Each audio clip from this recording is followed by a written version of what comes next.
Hello, আমি অর্পিতা চলে এসেছি আপনাদের সামনে আবার একটি নতুন ভিডিও নিয়ে নতুন রেসিপির সঙ্গে। তাহলে বলুন, সবাই আজকে অনেকদিন পর এলাম। আপনারা সবাই কেমন আছেন বলুন? আমি তো আপাতত ভালোই আছি। আর আজকে আপনাদের আমি দেখাতে চলেছি নিরামিষ বাঁধাকপির ঘন্ট, যেটাতে আমি ব্যবহার করছি আদা।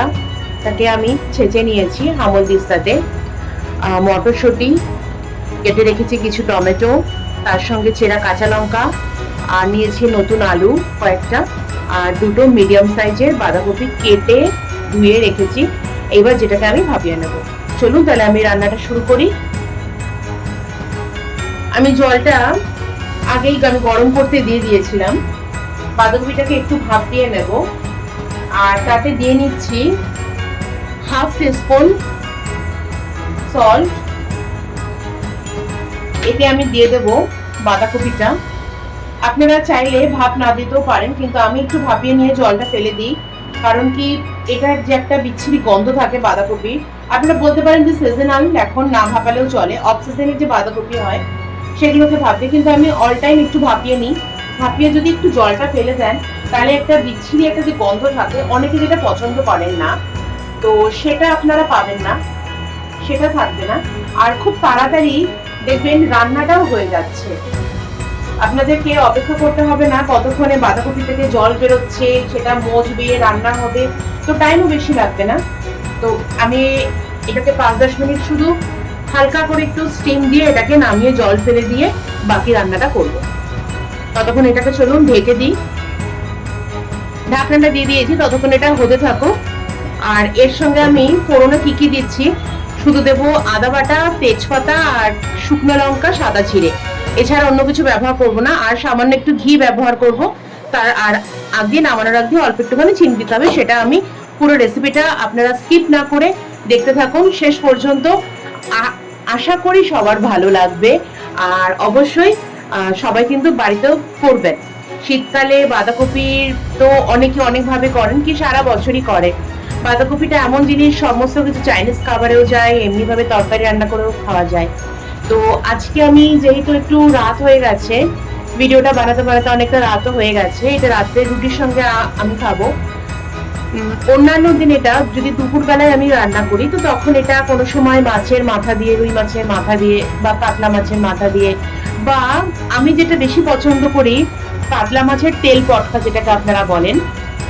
অনেকে পছন্দ করেন না, শুনলে হয়তো বলবেন ঠিক এটা কেউ খায়, কিন্তু হ্যাঁ, আমি মাছের মাথার তেল পটকা খাবার ভীষণ লাভার।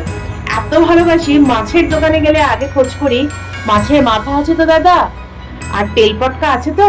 না দিদি আজকে হবে না, না দিদি আজকে হবে। যেদিন হবে বলে না মাছওয়ালা, মনটা যে কি খুশি হয়।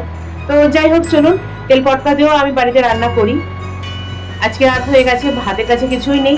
নিরামিষ ভাবে যে ঘন্টটা রান্না করব, সেটাই খেতে ভীষণ সুন্দর হবে আশা করি। আপনারা চলুন দেখতে থাকুন। বাঁধাকপিটা আমার সেদ্ধ হয়ে গেছে, ওটাকে নামিয়ে রেখেছি। এবার কড়াইতে দিয়ে দিচ্ছি তেল। পরিমাণ মতো তেল দিয়ে আলুটাকে ভেজে নেব।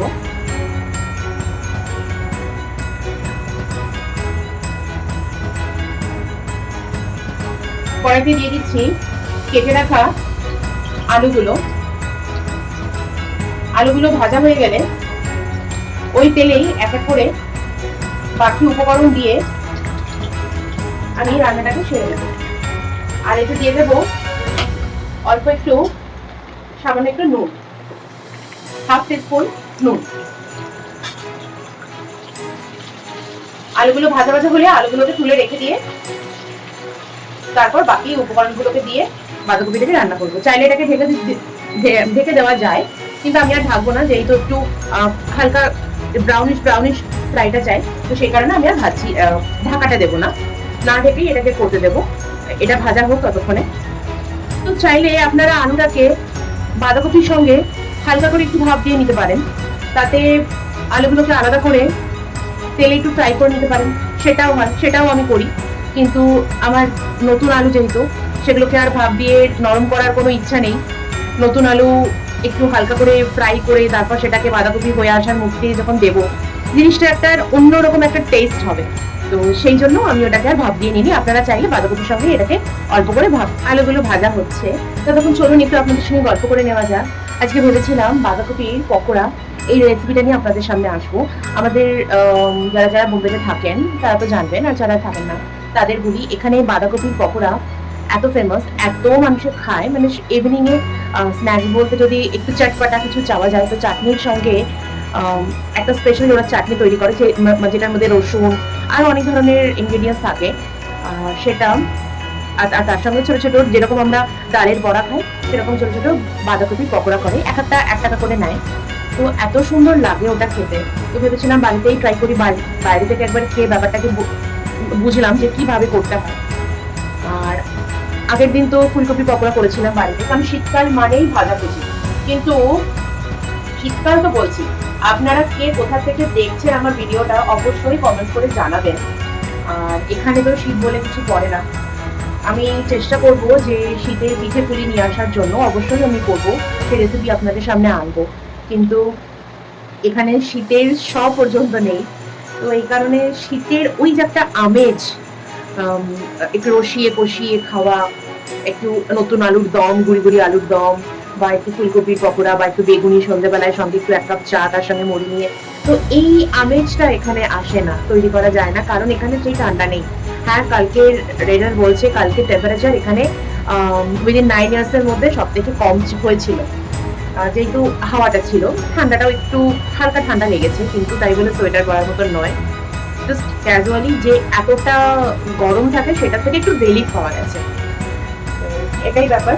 তো যারা যারা আপনারা বলছেন যে পিঠে পুলি, সেগুলো তো অবশ্যই, কার কোথায় কত ঠান্ডা পড়েছে অবশ্যই জানাবেন। আমি তো এত ঠান্ডা ভালোবাসি, কিন্তু আমি এক ফোঁটা ঠান্ডা পাচ্ছি না। তো ঠান্ডা না হওয়াতে, ঠান্ডার ওয়েদারে যেমন খেয়ে ঘুরে আরাম পাওয়া যায়, সেটা যারা ঠান্ডা প্রেমী মানুষ শুধুমাত্র তারা বোঝে। আমি সারাটা বছর অপেক্ষা করে থাকি কখন ঠান্ডা পড়বে, ওই 2 মাস, আর সেই ঠান্ডাতে নলেন গুড়ের পায়েস, পিঠে, পাটিসাপটা, পুলি পিঠে, কত কিছু খাওয়া যায়, কিন্তু ভাগ্যবশত এখানে কিছুই সেটা সম্ভব হয়ে ওঠে না। তবু আমি চেষ্টা করি করার, আর আপনাদের সামনে অবশ্যই আমি সেই রেসিপিটা নিয়ে আমি আপনাদের সামনে আসবো। চলুন, আমার আলুটাও ভাজা হয়ে গেছে, এটাকে তুলে নিই। আলুগুলোকে তুলে নিয়ে ওই কড়াইতে দিয়ে দিচ্ছি 1/2 টিস্পুন সাদা জিরে, তার সঙ্গে একটা শুকনো লঙ্কা আর 2টো তেজপাতা, যেটা আমি কেটে রাখি। তো এটা দিয়ে হালকা নাড়াচাড়া করে ফ্লেমটাকে কমিয়ে রাখবেন। আমি দিয়ে দিচ্ছি ছেঁড়া কাঁচা লঙ্কা আর ছেঁচে রাখা আদা, যেটা আমি হামল দিস্তায় করে নিয়েছি।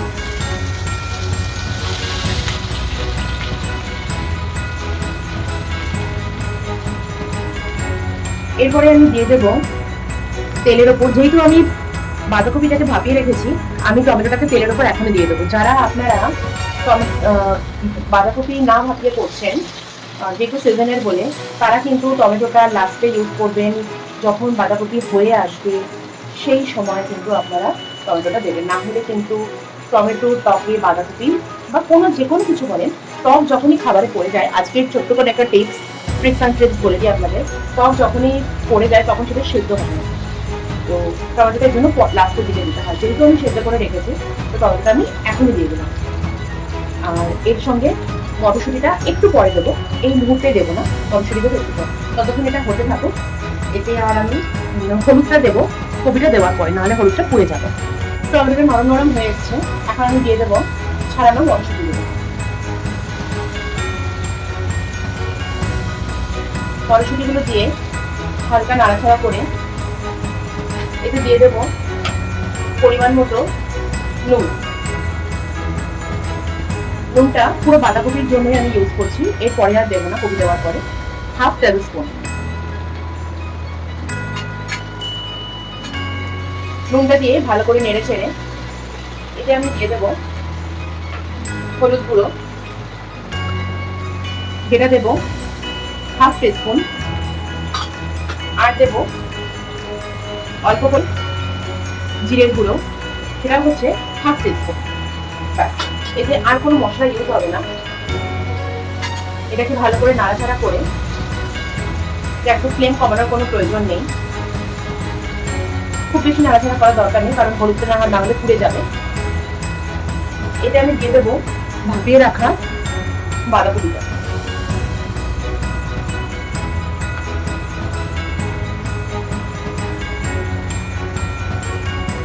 এই সময় চাইলে আপনারা গ্যাসের ফ্লেমটাকে একটু কমিয়ে নিতে পারেন। কপিটাকে ভালো করে নাড়াচাড়া করে গ্যাসের ফ্লেমটাকে কমিয়ে দিয়ে এটাকে আমি 10 মিনিটের জন্য আবার হতে দেবো। কোনো জল ব্যবহার করার প্রয়োজন নেই, নিজের যে জলটা রয়েছে সেটাতেই এটা স্টিমে বাকিটা রান্না হয়ে যাবে। চলুন এটা ঢাকা লাগিয়ে দিই, স্টিমটা কমানো থাক, ততক্ষণ 10 মিনিট পর আবার খুলে দেখবো। চলুন ঢাকনাটা খুলে দেখে নেওয়া যাক কতদূর হলো। মাঝে আমি একবার দেখেছিলাম, এটা প্রায় হয়েই এসছে। এবার দিয়ে দেবো ভেজে রাখা আলুগুলো।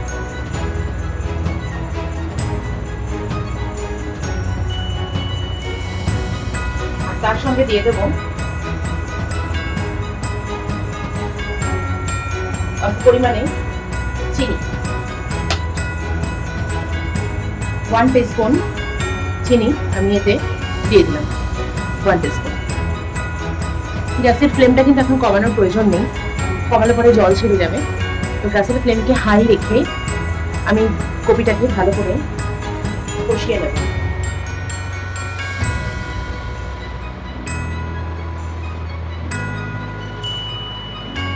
দেখবেন খাবারের স্বাদ আসে তখনই যখন কড়াইয়ের তলাটায় একটু লেগে লেগে গেল, একটু পোড়া পোড়া গন্ধ, খাবারের একটা অন্যরকম একটা স্বাদ একটা অনুভূতি আসে।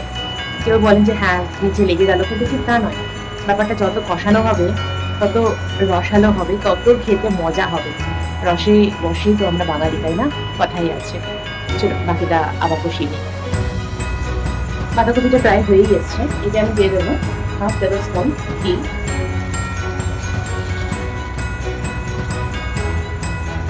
আর দিয়ে দেবো 1/2 টিস্পুন গরম মশলা দিয়ে এটাকে আবার ভালোভাবে একটু কষিয়ে নিতে হবে।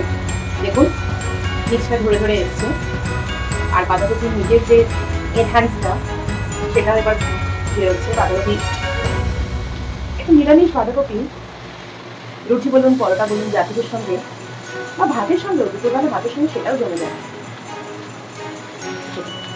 এটা দিয়ে আর কিছুক্ষণ ফ্লেমটাকে না কমিয়ে আর 5 থেকে 10 মিনিট রান্না করে নেব। এটা অলমোস্ট ডান। বাঁধাকপির তরকারি হয়ে গেছে, আমি গ্যাসটাকে বন্ধ করে দিয়ে চলুন এটা আমি একটা সার্ভিং বোলের মধ্যে তুলে নিই। চলুন রেডি হয়ে গেছে আমার নিরামিষ বাঁধাকপির তরকারি। এখন একটু জিরাই বলেন, আমিষকেও এই নিরামিষ হার মানিয়ে দেবে।